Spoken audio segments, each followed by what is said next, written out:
Поранешната армиска менза во рамки на касарната Михајло Апостолски ќе се адаптира во функционален и репрезентативен младински културен центар.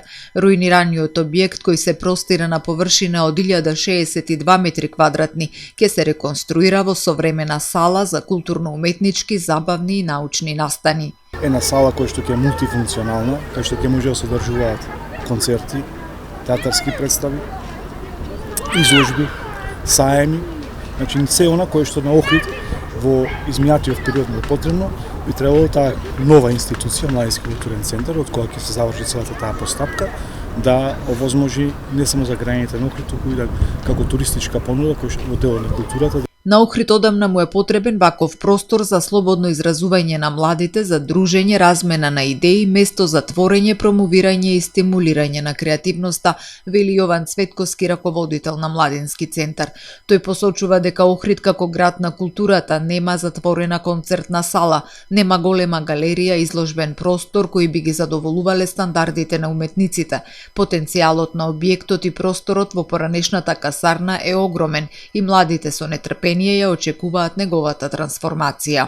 Тоа би било еден момент каде што тоа што недостига во градот би требало да го најдат тука, да можат модуларно да се менуваат според потребите на активностите и настаните. Има голем простор и надвор, летна сцена, имаме во центарот летна сцена која што 15 години е нефункционална, така што се надеваме дека тука ќе се направи и ќе има функционална летна сцена. Така што тргнуваме од основниве потреби кои што се на младите и на уметниците и културните работници, и потоа може да се прават многу големи работи, и национални, и интернационални фестивали, музички, филмски, театарски, да доаѓаат луѓе тука да сликаат, да работат, да се дружат, да се социализираат и да градат една локална сцена која што пак ќе се поврзува и со светски уметници, зошто да не.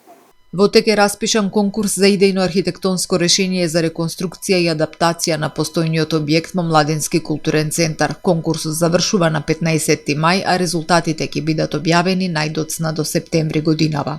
Кога ќе се донесе одлука за избор на идејно решение, ќе се пристапи кон добивање на основен проект за Младинскиот културен центар, така да во текот на 2026 година очекуваме да заврши таа целокупна постапка од добивање на документација, а во 2027 година се пристапи кон реконструкција и адаптација на овој простор и конечно да добиеме Младинскиот културен центар во Охрид. Идејното решение и основниот проект ќе покажат колку ќе чини комплетната реализација на објектот со просторот околу него кој ќе биде преуреден во летна сцена, каде што во иднина ќе може да се одржуваат и поголеми манифестации.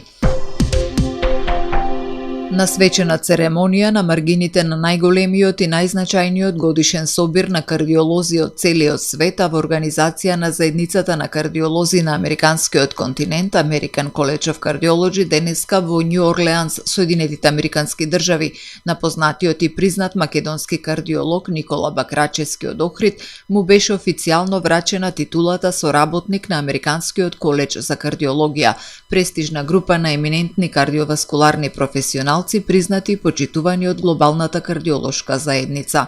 Предходно во јануари 2025 година доктор Бакрачевски беше избран за соработник на Европското здружение за кардиологија и со тоа се придружи на посебната статусна група која помага да се дефинираат идните насоки на кардиологијата во Европа. Со овие две статусни титули, доктор Бакрачевски стана еден од ретките кардиолози на овие простори кој се здобил со овие признанија истовремено. Црвен крст Охрид во соработка со надлежните институции продолжува со активности за подигнување на подготвеноста за справување со несреќи и катастрофи. Денеска во основното училиште Григор Прличев во Охрид се реализира показна вежба со практична примена на оперативните планови за заштита и спасување, како и плановите за евакуација. Денес во нашето училиште се одржа симулацијска вежба за евакуација.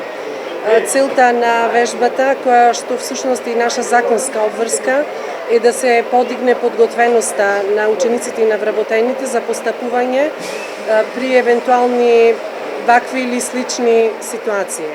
Вежбата се спроведе според претходно утврдено сценарио за настаната несреќа, при што активно беа вклучени тимови од надлежните институции, СВР Охрид, територијалната противпожарна единица, Дирекцијата за заштита и спасување и Центарот за управување со кризи. Денес во Григор Парличев прекрасни беа и учениците, и наставниците, и професорите, а секако и тимовите, екипите кои што реагираа.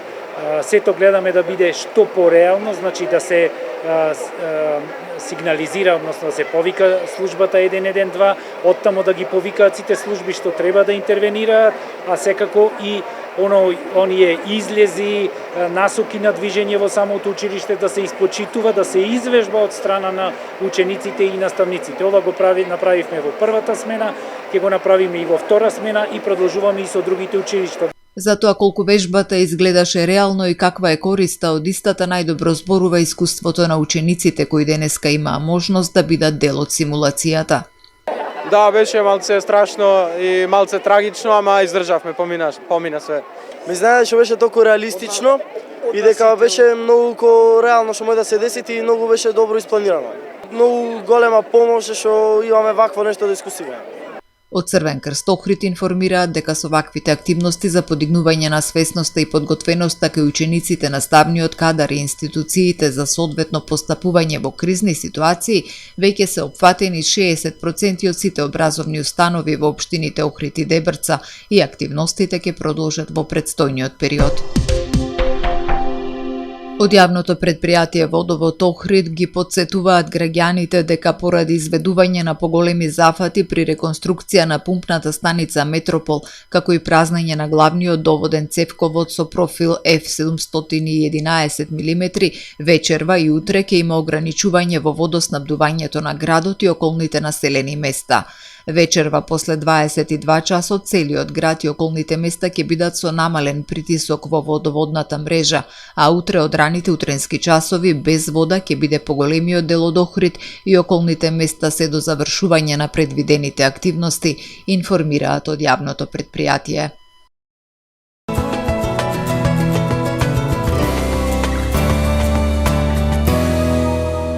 Во Охрид денеска имавме променливо облачно време со сончеви периоди, попладне со услови за повремени врнежи од дожд, максималната температура до 11 степени. Утре во Охрид времето ќе биде претежно облачно со услови за повремени врнежи од дожд, ќе дува слаб до умерен ветер од северен правец. Утринската температура од 3 степени, а максималната дневна до 8 степени. Температурите во Македонија утре во интервал од -2 до максимални 12 степени. Под влијание на циклонска активност утре и во четврток ќе има врнежи кои наместа ќе бидат пообилни.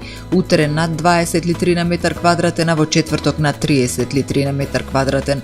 Поради спуштање на ладна воздушна маса на планините и некои од повисоките места, врнежите од дожд ќе преминуваат во снег. Во петок и сабота времето ќе биде променливо облачно со услови за слаб локален дожд. Од недела следува период на претежно стабилно и потопло време.